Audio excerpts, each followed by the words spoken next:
their last 6 baskets en route to a 10-3 run. It's not easy for me to say. And here are the guard distribution and points for BC. Steve Hart is now checked into the lineup, number 23 for Indiana. He guards Isley. And a quick correction, I got one step ahead of myself in the alliterative process here. Boston College was in the Elite 8 in 1982. They haven't made it to the Final 4. Curley into the hands of Damon Bailey. Curley not getting many touches, and his looks are always challenged and under duress.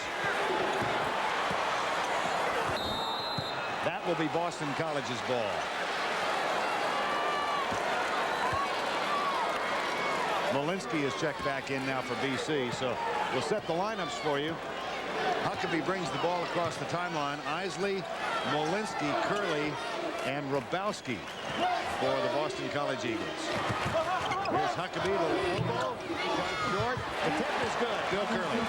Weak side rebounding position. Shots typically go to the opposite side from which they're taken when they're missed. And Curley in good weak side rebounding position that time. Larry and Bailey, along with Evans, Hart, and Henderson for Indiana. Whistle, foul on Molinsky. That's his 3rd, and it is the team 4th.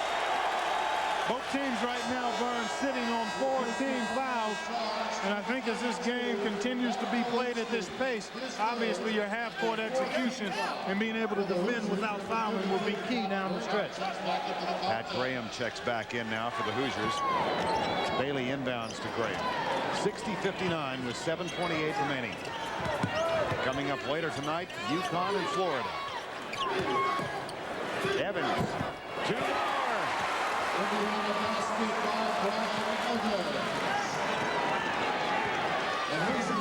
He is so smooth and efficient. Can shoot the 3 and able to post up that time. Rabowski. Todd Leary grabs it for Indiana. Bailey flies down the right side, takes it all the way.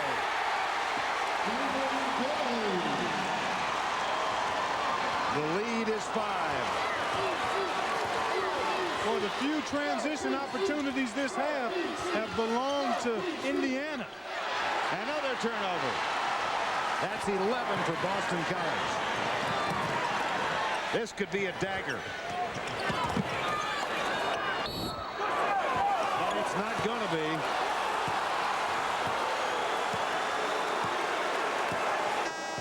Damon Bailey gets called for the foul, his 1st and the 5th team foul. Danye Abrams checks back in for Boston College, and Steve Hart comes back in for the Indiana Hoosiers. Gerard Abram also is on the court now.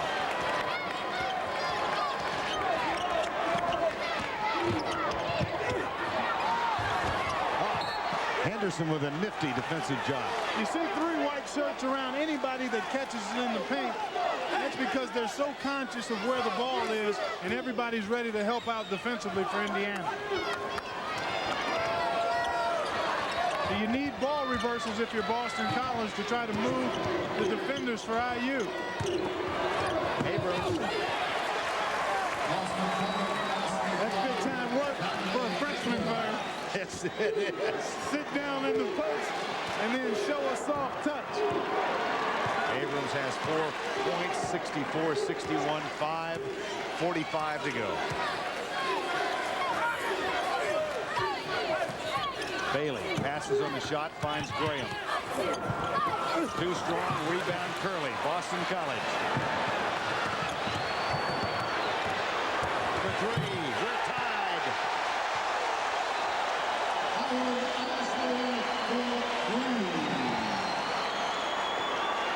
The three-pointer is such a weapon, even more so in transition. They had numbers, they spread themselves well, and then lined up Isley behind the arc. Isley leads Boston College now with 16 points. Boston College showing zone. They've shown a lot more of that since Curley picked up his third foul. That's the 14th Indiana turnover. Isley trying to get a shield from Abrams, finds Curley instead, and Henderson draws the foul. What a nice dump inside by Isley. Henderson, who makes his third personal foul. Watch this low, hard one by Howard Isley to Bill Curley, who had Henderson on his hip. And there's the mugging. Got him on top of the dome. Beautiful post position by Curley. An excellent feed by Howard Isley. That's the only place he could put that ball to get it inside to Curley.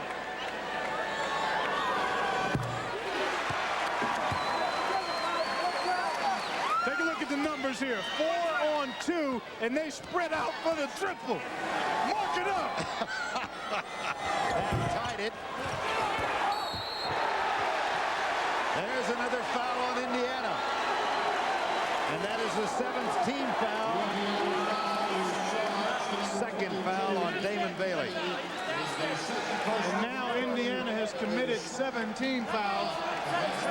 BC still at 4. And what that does, if you're Boston College, if you're able to get on top, you can continue to be aggressive defensively without worrying about a foul leading to 2 free throws. And Danye, young fella, we got to work on that free throw stroke. One thing to get the opportunity, then you got to convert. Sure. As a team, excuse me, Clark, they're 5 of 11 now. Yeah, the laundry's not done until the clothes are washed, folded, and put up. Much with free throws. You're showing a domestic side I didn't realize you had. 4:43 to go. 5 of 12 from the free throw area now for Boston College. BC leads by 1, 4.5 to go. Henderson over Abrams for 2. Beautiful. Good patience, good balance, good finish. Henderson with 10, Indiana up by 1.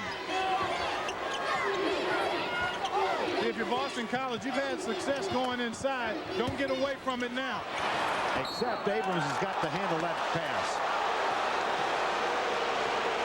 Boy, I think that ball may have gone off the Hoosier.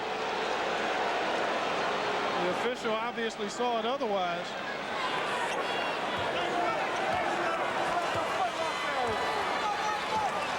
Minutes remaining.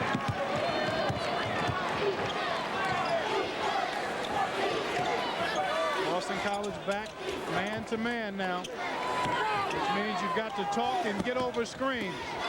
Bailey on the line. It's Boston College ball. There's a timeout here at the arena with the score. The Hoosiers. Bailey going to try to get it up inside. Actually loses it right off his leg. 3:45 remaining in regulation play. Indiana up by 1. Boston College will inbound. Vern Lundquist along with Clark Kellogg. And the Boston College Eagles, 4 seniors and a freshman in their starting 5. This is a senior class that as freshmen went 1-15 in Big East play. Here's Huckabee. Saw the possession arrow is in favor of Boston College. For 2, and Boston College reclaims the lead. Up by 1 at 67-66 with 3:20 remaining. BC going back to the man-to-man. The zone has allowed Curley to play with 3 fouls and Isley as well. The free throw situation critical down the stretch. BC with only 14 fouls. Indiana already with 7. So in a tight game, that's a huge advantage for Boston College. Shot clock now at 7. Larry, don't know that he wanted it, had to take it. And in transition, here's Isley. Spots up for 3. No. I think Boston College has to be really selective with their threes. Look to Curley inside and see if you can draw that foul. Henderson is Curley with 3 fouls, had to lay off of it. In this half, which began with BC up by 2. Indiana got its first lead of the night. They were up by as many as 5. Right now it's Indiana ahead by a point. Early on tonight, Boston College led by 14. That was at 22-8. 3-pointers then a factor. Haven't been that much since. Curley wants it inside. Got it inside. And Henderson's going to pick up the foul.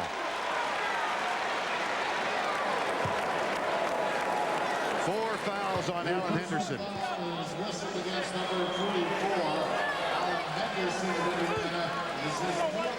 Arkansas leads by 14. Now Bill Curley, who hits 80% of his free throws over the regular season, is at the line. Boston College with free throw problems tonight. And they continue. Well, he's the guy you want at the line. Danye Abrams has struggled. And Bill Curley, based on what he does normally, has struggled tonight too. He's now 3 of 6, so he's hitting 50%. Tied at 68 with 2 minutes remaining in regulation play. Look at Indiana. All 5 free throw attempts came in the first half. They've yet to go to the line in this second half. Evans off the mark. Curley with a rebound. Fouled by Evans. And see, that's where the free throws and the foul problems come into play.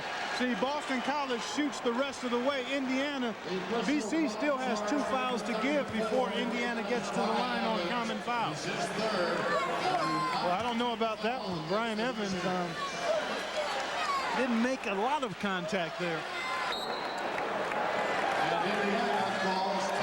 Indiana has chosen to use a timeout. They do so with 1:46 remaining in regulation play. And the Eagles and the Hoosiers notched at 68. BC still 2 fouls to give, and the possession arrow favors the Eagles, but they have not shot free throws well in this half. Well, you like the volume. Obviously, the results have been less than what BC would want. But Curley knocks down that one.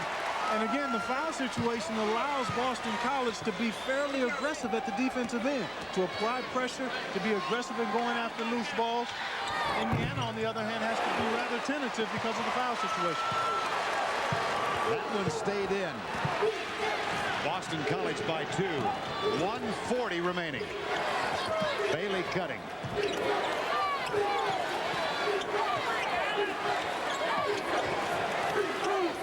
Quick glance underneath for Henderson. Abrams guarding Evans. Here's Bailey. Huckabee out on him. 10 on the shot clock. Really looking to try to get it into Henderson. Now they're going to have to fight the shot clock. Bailey, the senior, takes the shot. Rings out. Boston College ball. Well, he got a good look. His defender fell down. Now you go right inside, Vern. You go back to Curley inside and try to force Indiana to foul you.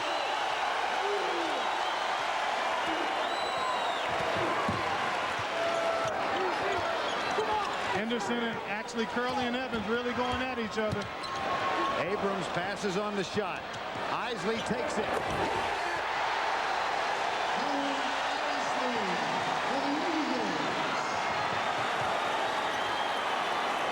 Evans for 3. No! Boston College has the ball. Foul in the backcourt.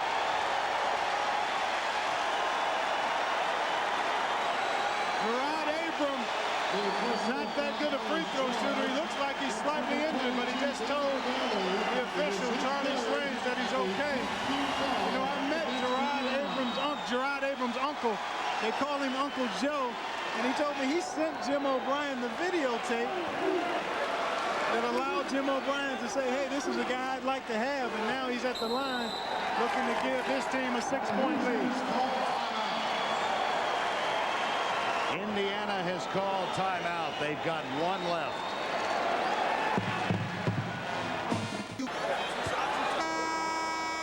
Gerard Abrams only a 50% free throw shooter, but in the first round win over Washington State, he sank 2 free throws to cinch the victory. And he's at the line again. And he's a big shot taker and a big shot maker. With him, sometimes you have to throw his numbers out of the window. He's a little volatile, he's excitable, but that energy level he brings is something that Boston College has appreciated throughout his career. Got 2 more. Now you still want to defend if you're BC. Don't let Indiana get a quick look at the 3. And that's what they've done all this half, Vern, is force Indiana to use a lot of clock before shooting. Damon Bailey's shot is short. Abram has it. 10 seconds remaining. Foul.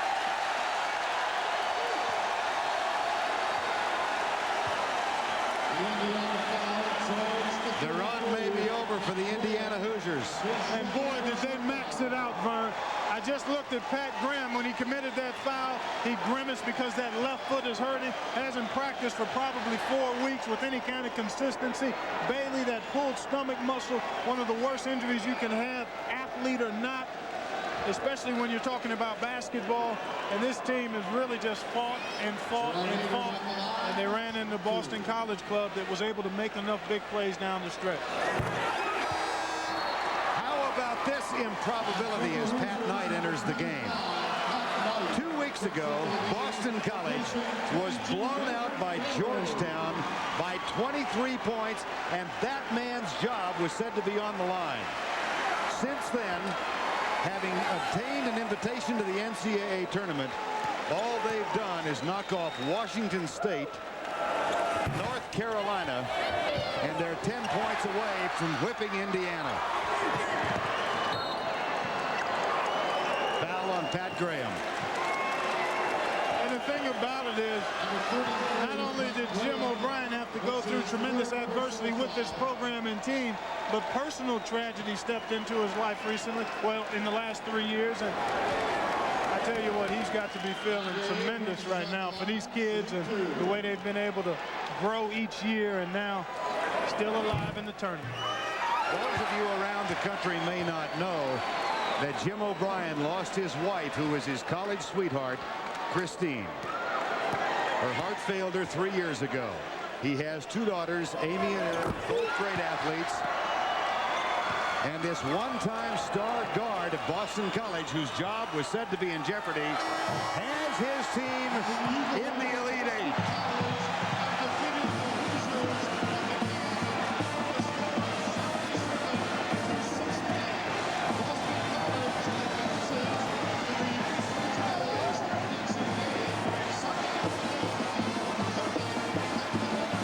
The last 9 points of the ball game scored by the Eagles.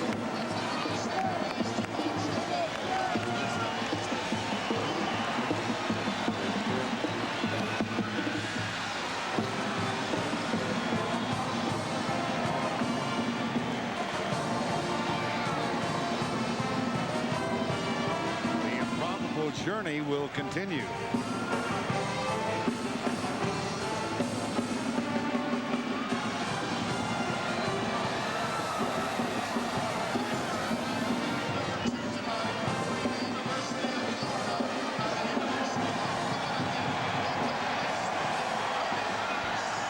Right now, let's go to Leslie Visser with Jim O'Brien and a couple of players.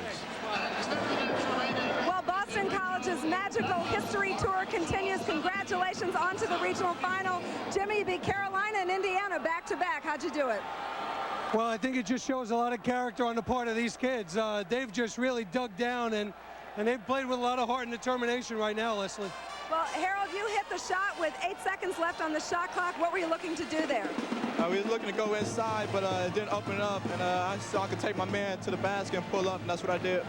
Malcolm, congratulations to you. The three-point shot was open early the whole game. Yeah, you know, we knew we were going to get a lot of open shots. We knew they were going to pack it down low on Billy Curley. But we just had to step up and hit our big shots again, the same way we did against North Carolina. You know, when we opened up the middle for Billy Curley, he's tough to stop down low. So we're happy to be here. Can you put this in perspective, Jimmy? What does this mean? Not yet. I mean, you know, we just won 2 games over the 2 of the better programs in America, and our kids just deserve a lot of credit. I'm just hoping we can have a good effort now on Sunday. Keep going. On to the regional final. Congratulations. Back to you. All right, Leslie, our final score is 77-68. All 4 seniors were in double figures. So for Clark Kellogg and Leslie Visser, I'm Bert Lundquist.